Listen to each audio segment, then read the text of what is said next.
Bumisita ang Team 5 sa ospital kung saan nakakonfine si Boruto. Sinubukan ni Iwebe siyang gisingin gamit ang paborito nitong lightning burger. Narinig ni Denki na napagod daw si Boruto sa kakagamit ng bagong jutsu laban kay Shoujoji, at narinig naman ni Metal Lee na si Sarada ay may espesyal na training kasama ang tatay niya. Naisip din nila si Mitsuki at naalala kung sino ang magulang nito. Biglang may sumigaw mula sa kabilang kwarto kaya tumakbo sila, pero natalsikan ng ketchup si Iwebe ng isa pang pasyente. Tumakas yung pasyente at humingi ng tawad ang nurse, si Nato daw kasi yun, medyo pasaway. Kalaunan, nakita ni Iwebe si Nato na pinagalitan dahil tinanggalan ng snack privileges. Sabi ni Nato, nagte-training daw siyang maging shinobi, at nung napansin niyang shinobi pala ang Team 5, nakiusap siyang ipasay nila kay Orochimaru ang Orochimaru trading card niya. Ayaw sana nila, pero nung ipinaliwanag ng nurse na kaya nagwawala si Nato ay dahil kinakabahan siya sa operasyon niya. Pumayag na rin sila. Medyo nagdadalawang isip si Denki at Metal dahil sa masamang reputasyon ni Orochimaru, pero gusto ni Iwebe ituloy at gusto rin nilang mabisita si Mitsuki. Naghanap sila sa mga village records at nakuha ni Denki ang file ni Orochimaru para malaman kung saan ito nakatira. Pagdating nila, sinalubong sila ng isang Jonin na nagbabantay habang wala si Yamato. Pinayagan silang magpatuloy pero lalo silang kinabahan sa tono ng Jonin. Na-meet nila si Suigetsu na ayaw silang papasukin nang marinig na gusto lang nila makita si Orochimaru. Nilabanan nila si Suigetsu pero tinabig lang nito ang mga atake nila. Nagawa lang nila siyang day-in para umatake sa sirang cable ng kuryente. Nakuryente si Suigetsu pero hindi siya naapektuhan, inis lang siya. Buti na lang dumating si Orochimaru bago may masaktan. Tinanong ni Orochimaru kung anong kailangan nila at nauutal nilang nasabi na gusto lang nila ng autograph. Nabigla si Orochimaru pero pinirmahan niya pa rin ang card. Tinanong din nila si Mitsuki at sinabi ni Orochimaru na kasalukuyan siyang ginagamot pero magiging maayos daw ito. Habang umaalis ang Team 5, ngumiti si Orochimaru, masaya siya na may iba ng kaibigan si Mitsuki bukod kay Boruto. Ibinigay ng Team 5 kay Nato ang autograph card at umamin silang natakot silang gawin yun. Nagising si Boruto at nadatnan si Kakashi na nagbabala sa kanya kapag masyado raw niyang siksikin ang Rasengan, mas malakas ang recoil sa braso niya kaya huwag madalas gamitin. Dumating si Sarada sa ospital at nagkwentuhan silang dalawa tungkol sa progress ng training nila. Pinakita ni Boruto ang singsing ni Enoto kaya nagpasya silang ibalik ito kay Miya. Samantala, sina Konohamaru at Mag-Ino ay nagmamasid habang dumadating si Deepa sa kumpanya ni Victor. Tinanong ni Victor tungkol sa puppet. Pero sabi ni Deepa may nakaabala kaya hindi niya nadala. Binanggit ni Victor ang nalalapit na inspeksyon ng daimyo ng Land of Valleys at pinag-usapan nila ang huling bahagi ng mga eksperimento nila. Napagdesisyonan ni Konohamaru at Mag-Ino na gamitin ang inspeksyon para makialam sa plano ng dalawa. Dumating ang daimyo ng Land of Valleys sa kumpanya ni Victor at sinalubong siya ni Victor na todo ngiti. Samantala, dumating sina Boruto at Sarada sa Land of Valleys. Pinag-usapan nila ang misyon ni Konohamaru, ang pagkakasugat ni Mitsuki, at ang pagkabigo nilang maibalik si Enoto kay Miya. Nagkita sila ni Miya. Sa Otogekier, nag-aalala si Mitsuki sa mga kaibigan niya, pero binalaan siya ni Orochimaru na di pa handang ilipat ang bago niyang mga laman loob, kaya delikado pa rin ang lagay niya. Proud si Orochimaru kasi kumilo si Mitsuki base sa sarili niyang kagustuhan, pero pinagalitan din siya dahil sa sobrang gamit ng Sage Transformation. Alam ni Orochimaru na mag-aalala si Mitsuki, kaya pinapante niya si Suigetsu para silipin ang Team 7. Pagbalik ni Suigetsu, sinabi niyang nasa Land of Valleys sina Boruto at Sarada, kaya mas nag-alala si Mitsuki. Hinailan ni Orochimaru si Suigetsu palayo para di lalo ma-excite si Mitsuki. Gustong sumunod ni Mitsuki sa team niya, kaya pinatulog siya ni Lug gamit ang pampatulog. Sa kumpanya naman ni Victor, pinag-uusapan nila ng daimyo ang pakikialam ng Konoha tungkol sa Hashirama Cell. Dinala ni Victor ang grupo ng daimyo sa bawal na lugar ng kumpanya. Dinaan sila ng sekretarya niya sa decontamination area na may kakaibang epekto sa kanila. Sinabi ni Miya kina Boruto at Sarada na may mga taong umatake kay Enoto para sa research niya at pinatay siya. Sabi ni Boruto, kumpanya ni Victor ang may kagagawan dahil sa research nila. Ipinakita ni Victor sa daimyo ang research niya. Sinasabing dahil sa Hashirama Cell, malapit na raw nilang magamot ang mga sakit na di nalulunasan dati at mapahinto ang pagtanda. Naniwala ang daimyo at nangakong poprotektahan ng research, pero ginaisen siya ng isa niyang bantay mula sa Genjutsu. Nang magising siya, nakita niya ang mga taong ginagawang eksperimento ni Victor. Yung mga bantay pala ay sina Konohamaru at Mag-Ino nakapag-disguise bilang mga guard bago pa sila pumasok. Napansin nilang na Genjutsu ang daimyo habang nasa decontamination area pa lang. Agad pinutol ni Mag-ino ang kanang braso ni Victor. Humingi ng paumanhin si Konohamaru sa pagpasok nila sa grupo ng daimyo at ipinaliwanag ang tungkol sa madugong eksperimento ni Victor. Gumagalaw pa rin mag-isa ang putol na braso ni Victor at bumalik sa kanya habang nag-a-activate ng mga trap. Tinulak ni Victor si Mag-ino gamit ang wind release.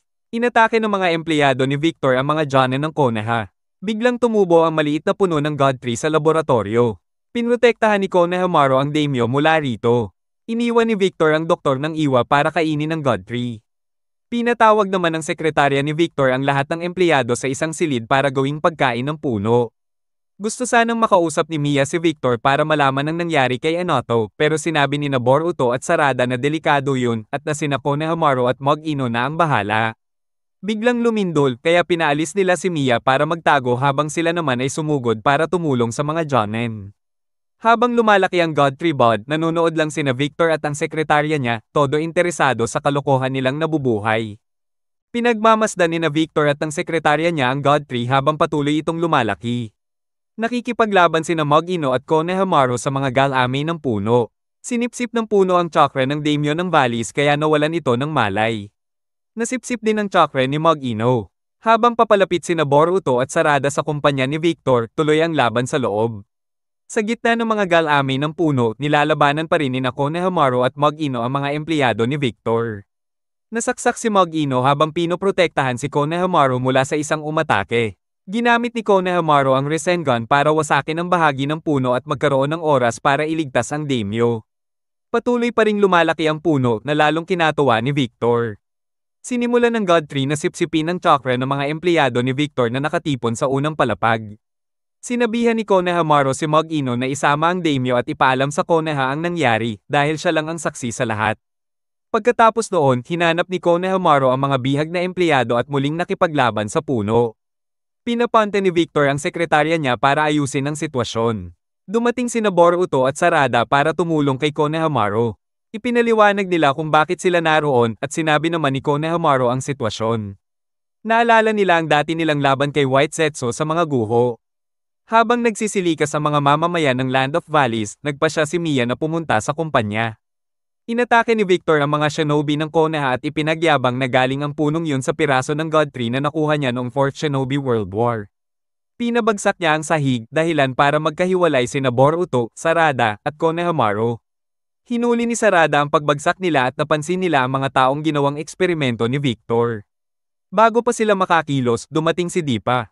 Natawa siya nang malaman niyang gusto ulit siyang labanan ng dalawa. Samantala, hinarang ng sekretarya ni Victor si Mag-ino at pinigilang makaalis kasama ang daimyo. Inatake niya si Mag-ino pero biglang may lalaking nakahod ang sumalo sa atake at pinawala ang sekretarya sa ere. Ang lalaking iyon ay si Orochimaru na ikinagulat ni Mag-ino. Isa pang nakahod na kasama niya ang tumulong kay Mag-ino tumayo. Pinanood ni Orochimaru ang nangyayari na may interes. Tinukso ni Dipa sina Boruto at Sarada nang isipin nilang gusto niyang makuha ang kapangyarihan ng bunga ng puno. Sinabi ni Dipa na gusto lang niyang matikman ang mas maraming lasa at tekstura ng pagkain. Nainis sina Boruto at Sarada sa kabaliwan niya at nangakong pababagsakin siya. Inatake ni Boruto si Dipa gamit ang sunod-sunod na shadow clones pero madali lang niya itong binanata ng mga bala na gawa sa carbon. Si Sarada naman umatake mula sa itaas habang binabara ang mga cube na paparating pero tinabig lang ni Dipa ang mga kanay gamit ang singsing ng mga carbon cube. Napansin ni Boruto at Sarada kung gaano ka-flexible ang jutsu ni Dipa. Sinabi ni Dipa na oras na raw ng pangangaso. Tinayra ni Sarada ng mga explosive tag kanay at si Boruto naman ng mga shuriken na may kuryente. Pero walang epekto kay Dipa. Hiningi ni Boruto kay Sarada na bigyan siya ng oras para i-charge ang bagong Rasengan niya. Habang abala siya, sinabi ni Dipa na gusto niyang malasahan ang bunga ng chakra tree.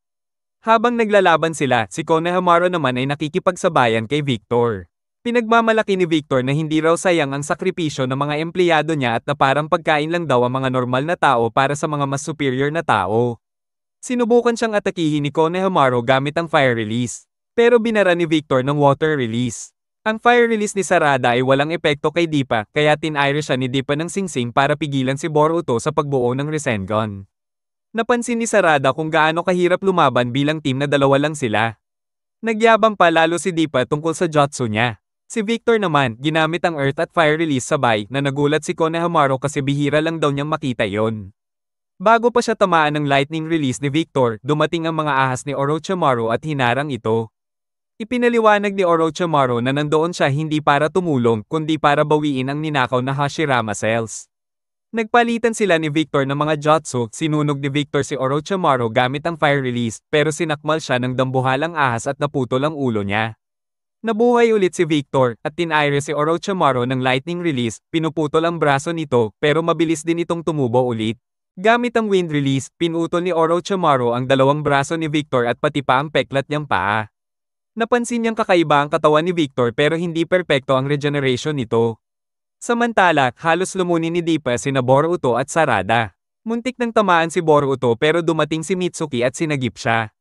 Tinabig lang ni Deepa ang wind release ni Mitsuki at nabasag niya ang kanay ni Sarada nang lumapit ito.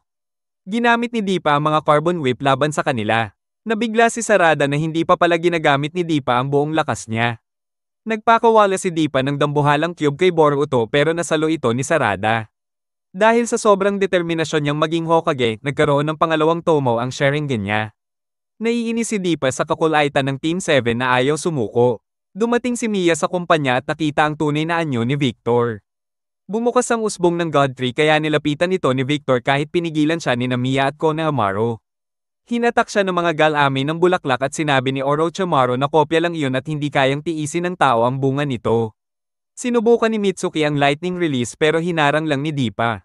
Iniwasan din niya ang taijutsu ni Sarada at tinuhag ang Mitsuki na isa lang palang snake clone. Kinuha ni Deepa ang totoong Mitsuki at tinadyakan ito. Lumapit si Sarada at tinaire siya ng suntok, nakabasag ng konti sa armor ni Deepa pero sinabayan siya ng suntok pabalik. Sa pagkakataong yun, nagawa ni Boruto gamitin ang compression Rasengan niya. Nabiyak pa lalo ang armor ni Deepa kaya nagpa siya itong balutin ang buong katawan niya ng itim at puting armor. Tapos sinipa si Boruto palayo. Sa kabilang banda, sinusunog ni Orochimaru at ng mga clone niya ang Peking God Tree gamit ang barrier at sinabihan si Konohamaru na umalis. Pero tumanggi si Boruto na umatras. Nang makita ni Deepa ang mga piraso ng nasusunog na puno, nagalit siya at nagpa siya na patayin na ang mga genin. Hinanda ni Boruto ang huling atake niya habang binalaan siya ni Sarada tungkol sa braso niya. Ginawang diamond ni Deepa ang gauntlet niya at nagbanggaan ang dalawa.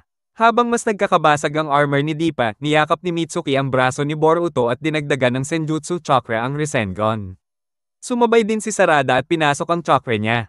Sabay-sabay nilang pinasabog ang lakas, binasag ang armor ni Deepa at ang buong katawan niya. Bago siya matabyunan ng gumuguhong debris, naisip ni Deepa kung gaano na siya kalapit sa pagtikim ng bunga ng mundo. Umalis sina Boruto, Sarada, Mitsuki, at Konohamaru sa gusali. Sinabi ni Mitsuki na mabilis lang siyang gagaling kahit sugatan. Nangako si Mia na magpapatotoo para sa kanila sa nangyari. Umalis si Orochimaru matapos sabihing nasabihan na niya si Naruto. Masaya si Konohamaru na nakabangon si Mitsuki, at masaya rin ang buong Team 7 na buo ulit sila.